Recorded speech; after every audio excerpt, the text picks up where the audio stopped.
All right, this is how we do it. I'm here with Montell Jordan, Grammy-nominated singer, songwriter, producer. He's an author, a speaker, Yaymaker, our whole team. Davina Vargas, Jordan Casiola, myself, and Yaymaker, love working with him. But thank you so much, Montell, for talking with me today. Glad to be here with you. You missed the opportunity there right at the top. You could have sang it, and you didn't sing it. You said it. You could have. This is how we do it. You could have sang it right off the top and got extra points. But I'll do it right there just to make sure that this thing jumps off the right way. Well, thank you. I know the first time we talked, I tried to say, this is how we do it. Will you do that? And I sang it a little, and you said, that's pretty common, right? When people say the song to you, they sing it a little? Absolutely. Every time someone will see me on the street, hey, are you, this is how we, so I guess there's the soundtrack to people's lives. People want to make sure they give that back to me. So I'm appreciative for it. Great. Well, you look good. You look great. I know you got the new single, Look Good, with Tom Enzi. Can you share with us some of the projects that you're working on now? Absolutely. A new single just dropped called Look Good.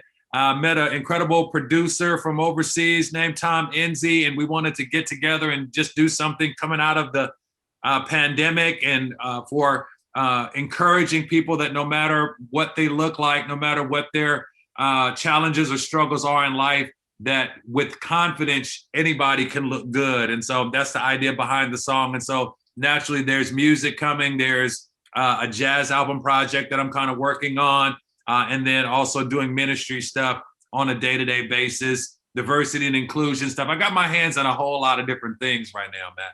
Yeah, I know. And the Look Good, my wife was actually, we were just listening to it this morning. It's very catchy. So I like it a lot. Diversity and inclusion. I know that we've worked together and collaborated on a couple things. Can you share what diversity and inclusion means to you and why it's so important to you? I think diversity and inclusion, equity, all of those different things should be important to everyone because I think that's the way that if we want to come together as a nation and as a world, it's I won't say the safest pathway to get to unifying the people, but I think it is the most effective way. And I think from that standpoint to speak about how different flavors and different colors and different cultures add to the complexity and the beauty of who we are as a nation and who we are as humankind. Somebody has to speak on that and help lead the charge on that. I'm a small piece in that puzzle, Matt.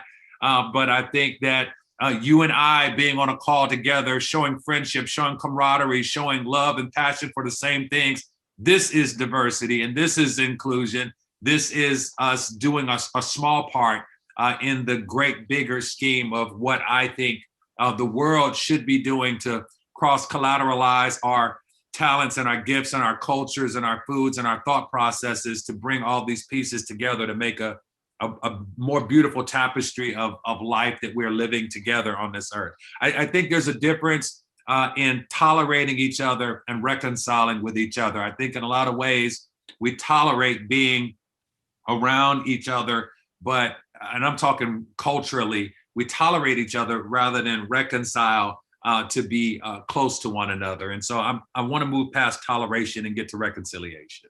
Great. Well, I think that's a beautiful thing. I know you've collaborated a little with Davina from Yaymaker with things, but and we were in a clubhouse room, and the conversation I thought was, very healthy, very robust. So another thing I want to talk about is you work very closely with your wife, right? You've authored a book with her. You watched your own book, but how is it balancing and working with your wife and balancing that personally and professionally? Well, let me say this because you use a great word there, and I'm a words guy. I love what words mean and what they stand for. You use the word balancing. How do you balance that? And I want to start by saying that there are some things that just aren't meant to be balanced. When you are trying to balance something, it means that you are trying to give equal value to the same thing. So when people ask me, how do you balance ministry with your marriage? I don't try and put my ministry on the same level as my wife.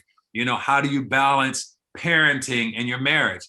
I don't, because my marriage and my parenting weren't meant to be on an equal scale. I think that when you prioritize effectively, and maybe the leaders watching this will understand that when you prioritize effectively, You don't have to balance because everything has its appropriate space. In my life, I put God first. I put my wife next. I put my kids next. I put my church next. I put my family, and I have everything prioritized, so I don't have to try and balance, my relationship with my children and my job, because my children are always going to win in that. I'm not going to try and balance something that wasn't meant to be balanced. Nice. Well, speaking of children balance, I did see that was your son Skylar. Is going to Alcorn playing football? Is that right? Yeah, D1 football, Alcorn State full ride scholarship. He leaves on July 1st to go away off to college. And my wife and I, we are elated and then heartbroken at the same time because he's an amazing kid. All of our kids are amazing.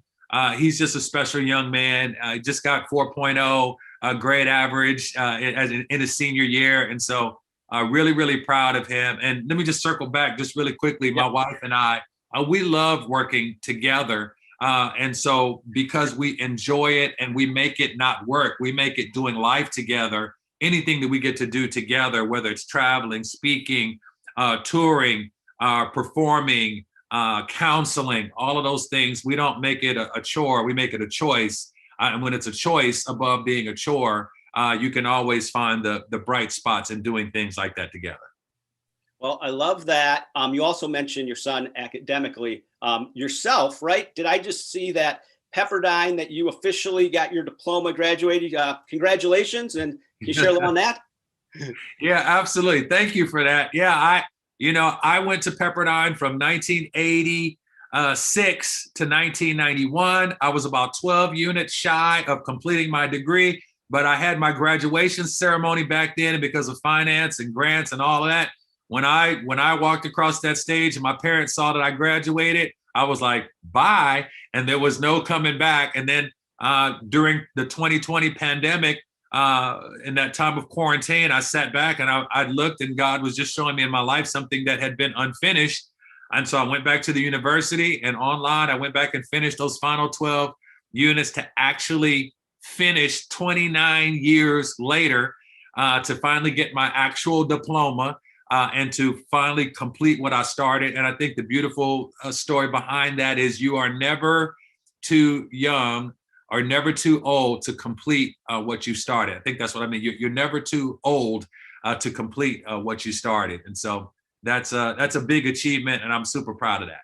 Well, congratulations. That's very exciting. Again, we've been working with you again on some events. It's amazing whenever a company reaches out to us and they want to do something special. I swear your song, This Is How We Do It, hits every generation, whether they're 8 or 80. It just makes people happy. So you always deliver. So we really appreciate that. I also want to just shout out, we have a mutual friend, Paul Rose, and I met him through the Sales Assembly organization, but he connected us. So to Paul, the Ship Bob, I want to thank him. Yeah. And let me just say this, I think music is the soundtrack to our lives. I think that when you have a negative thing that happens in your life, tragedy, a lot of times there's a song attached, to a heartbreak or to whatever. I believe in our triumphs in life, there's music attached to it. Honeymoons, anniversaries, wedding days, big events, birthdays, celebrations, there's music attached. And so somehow my music has been attached to greater beautiful moments in people's lives. And so 20 something years later, we're still able to be connected with the beauty of life through music. And so I'm grateful that my music has been a part of what you do, your family, because I've met them and they're amazing. And somehow I'm connected to them through music, got connected with you through Yaymaker and what you do there. Musically, we're able to do business and do some great things together. So I love that we get to do this, and music is kind of the common thread that has allowed us to be able to have a relationship. Absolutely. Well, Montell, I just want to continue to wish you the best with your music, your projects, your family, and I look forward to continue to collaborate and stay in touch. Matt, you look good. All right. Thanks, Montell. You look great. You look good. We'll be talking soon. All right, man. Take care.